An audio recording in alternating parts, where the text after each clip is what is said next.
Damien Denisot. Monsieur Denisot, alors vous, donc, je rappelle votre fonction. Vous êtes responsable du club des agglos et métropoles et vous réfléchissez notamment sur les politiques urbaines, les services publics et l'environnement, climat, énergie à l'ADCF, l'Assemblée des communautés de France. Juste un petit mot peut-être sur l'Assemblée des communautés de France. Elle fédère 1216 intercommunalités. Le rôle et la mission de cette assemblée? Bonjour à toutes et à tous, merci beaucoup pour cette invitation qui me semble extrêmement intéressante et auquel on a grand plaisir à participer. La DCF, c'est une fédération nationale de collectivités locales qui fédère les EPCI à fiscalité propre, donc les communautés de communes, les communautés d'agglos, les communautés urbaines et les métropoles, les nouvelles venues dans le paysage institutionnel local. Et comme vous l'avez dit, effectivement, on en fédère environ 1300, le chiffre a un petit peu augmenté cette année, on est en croissance. Sur les 2135 qui existent aujourd'hui. Donc l'intercommunalité, évidemment, est un sujet d'actualité, hein, notamment en Ile-de-France. Et on intervient sous 3 registres à la DCF. Le premier, c'est qu'on rend des services à nos adhérents, à nos communautés adhérentes. On a une hotline juridique, financière, on travaille sur les compétences. On fait aussi un petit peu un gros mot peut-être, mais un peu de lobbying parlementaire, notamment, et notamment dans le cadre des lois qui nous rassemblent aujourd'hui, la loi NOTRe, la loi de transition énergétique. Et puis une petite spécificité de notre association, c'est qu'on produit pas mal d'études, et notamment des études sur les politiques énergétiques. Et il y en a une qui est en cours d'actualisation et qui s'appuie sur un travail de bilan que nous avons réalisé au début de l'année en lien avec l'ADEME, qui visait à regarder un petit peu ce que faisaient les communautés, ce qu'ont fait les communautés au cours du précédent mandat en matière de politique énergie-climat. Et pour être tout à fait complet dans la présentation de la DCF, préciser que Monsieur Paul Martinez est administrateur de notre association. Dominique Braille, qui était l'ancien président de la communauté d'agglomération de Montigny-Yvelines, était également administrateur de la DCF. Alors moi, si vous me permettez, je vais peut-être revenir un tout petit peu sur une vision peut-être un tout petit peu plus globale de la question de la transition énergétique. Ça a été évoqué, il y a effectivement un grand rendez-vous qui se prépare en fin d'année, qui est la COP 21, et il ne faut pas oublier que cette loi de transition énergétique s'inscrit complètement dans une déclinaison des objectifs européens, du paquet énergie-climat, avec une vocation à la fois d'exemplarité de la France, mais aussi de l'Europe, pour peser dans le débat sur la question des émissions de gaz à effet de serre. Et c'est un élément qui est extrêmement important, parce que l'autre information qui est à mon avis à retenir, c'est la question de l'articulation entre les différentes échelles. Pendant très longtemps, la question de l'énergie a été un sujet national. Et on est en pleine évolution, en pleine recomposition, en pleine mutation du paysage énergétique français. Depuis 2000, il y a eu 6 lois énergie qui ont été votées en France. Il y a beaucoup de lois qui se portent sur d'autres sujets qui appréhendent ou qui abordent la question d'énergie. Et c'est un paysage qui est en complète évolution. Il est en complète évolution sous les effets effectivement essentiellement de l'ouverture des marchés, de la libéralisation du marché de l'énergie. Mais il est aussi en évolution par rapport à une découverte ou une redécouverte du potentiel d'action locale en matière de politique énergétique. Et c'est extrêmement important d'avoir cette vision-là, puisque pendant très longtemps, encore une fois, ça a été un petit peu un sujet un peu réservé, on va dire, des politiques nationales, avec les grands opérateurs que nous connaissons. Et depuis maintenant une quinzaine d'années, on a une émergence véritablement d'initiatives locales, de stratégies énergétiques locales, qui sont de plus en plus structurées.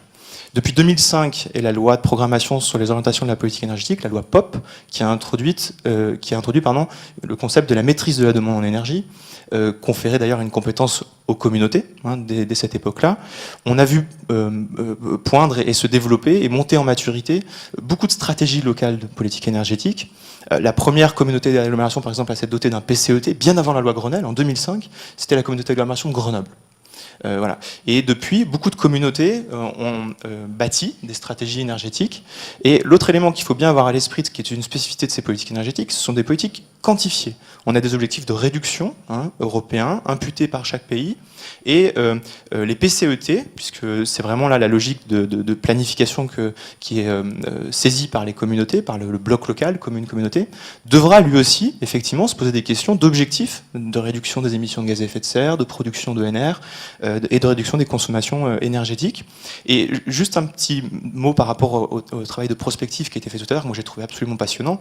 C'est véritablement, là je crois que la question avait été posée, c'est comment est-ce qu'on construit ensuite des pas de temps atteignables. Et la plupart des PCET aujourd'hui se construisent comme ça.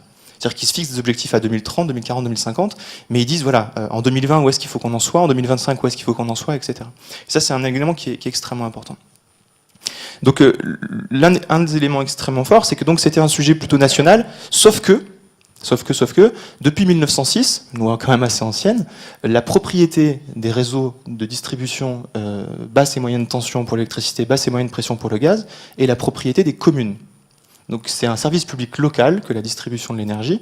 Donc en fait, les collectivités locales sont déjà à la manœuvre depuis très nombreuses années. Tout à l'heure, il y a quelqu'un d'un syndicat d'énergie qui s'est exprimé.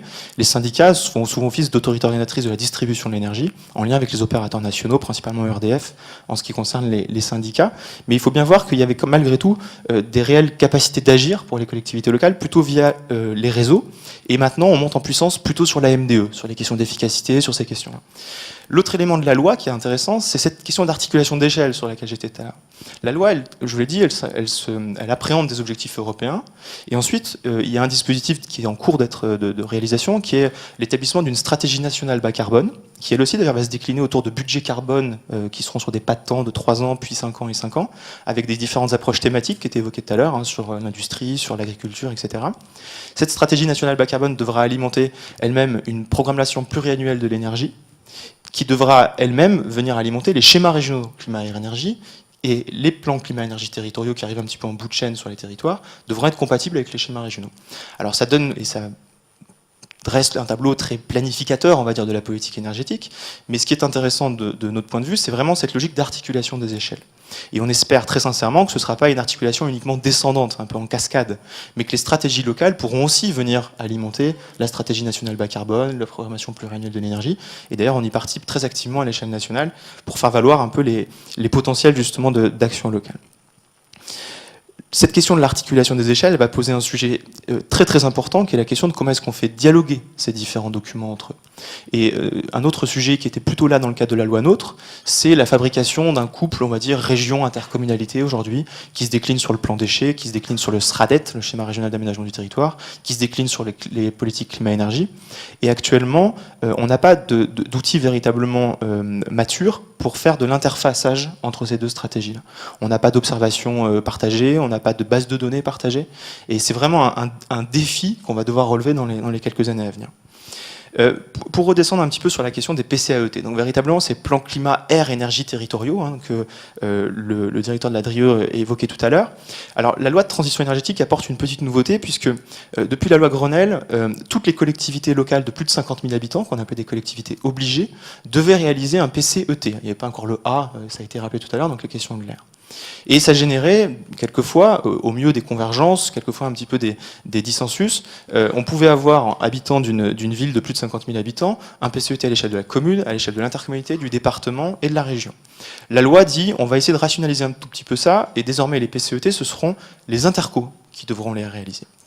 Et ce qui est très intéressant, c'est ce T de PCET. Parce que c'est vraiment la question de l'animation territoriale qui va être en question. Et je crois que le parterre d'acteurs que vous êtes aujourd'hui, à la fois des collectivités, des acteurs économiques, peut-être aussi des associations, pose un petit peu la question de comment les collectivités locales deviennent véritablement des animateurs ou des médiateurs des politiques énergétiques sur les territoires. Et l'un des points un petit peu faibles de l'action des communautés jusqu'à présent, qu'on a relevé dans notre enquête, c'est vraiment cette dimension-là. On a encore du mal, collectivement, à l'échelle locale, à aller chercher les acteurs économiques, à les mettre autour de la table et à réussir à rentrer dans une dynamique un peu vertueuse. Et c'est vraisemblablement en démultipliant ces scènes locales qu'on commencera à apporter des éléments de réponse aux questions de financement qui ont été très justement portées tout à l'heure, où on est effectivement dans un paradoxe où on en demande toujours plus aux collectivités locales avec toujours moins de dotations. Mais il y a sans doute des montages financiers à opérer localement et il faut faire preuve d'énormément d'innovation. Et simplement un petit chiffre qui me semble assez illustratif, dans une métropole que j'ai déjà cité tout à l'heure, Grenoble, qui a initié une grande démarche de rénovation énergétique de l'habitat depuis 2010. Il y a eu à ce jour, alors je reprends les chiffres, il y a eu à ce jour plus de 84 copropriétés qui ont engagé des travaux de rénovation énergétique de l'habitat. Il y a un montant total de travaux de 61 millions d'euros qui a été financé sur du financement public à hauteur de 35%.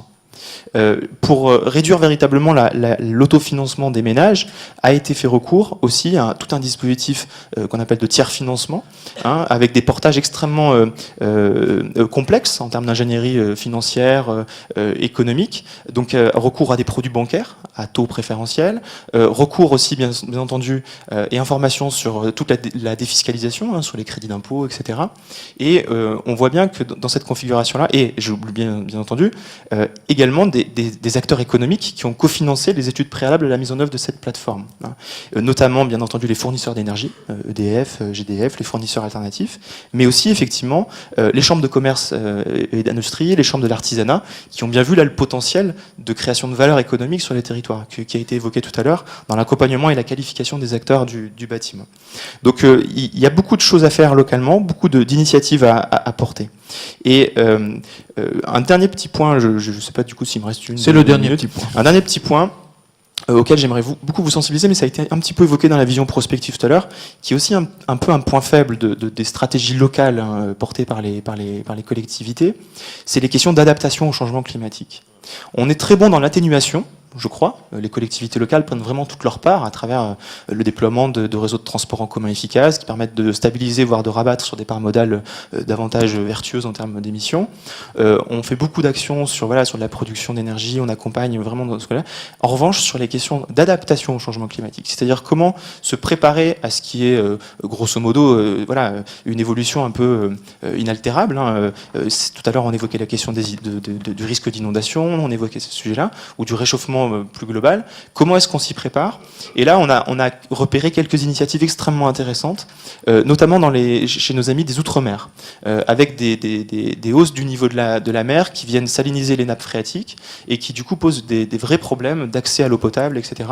Et nos collègues des Outre-mer ont commencé véritablement à se lancer dans des plans et des démarches très abouties en termes d'adaptation au changement climatique. Mais je pense que c'est un sujet qui va très rapidement auquel on va très rapidement se confronter, y compris en France métropolitaine. Et c'est sans doute un élément qu'il va falloir davantage travailler dans les années à venir. Merci Monsieur Denisot pour cette présentation très, très claire et condensée, effectivement, en 10 minutes. Merci.